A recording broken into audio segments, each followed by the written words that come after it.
மீனவர் விடுதலை, மீனவர் படுகொலை என தமிழக உரிமை களங்களில் எல்லாம் ஆறாக பாய்ந்தது தமிழர் ரத்தம்.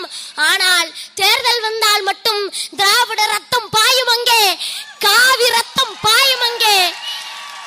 என்னடா கலர் கலரா ரீல் விடுறீங்களா? தமிழகத்திற்கு தேவையில்லாத இரண்டே ஆலயங்கள், அறிவே இல்லாதவங்க கூற அறிவாலயம், தாமரையோ மலர்க்காத கமலாலயம்.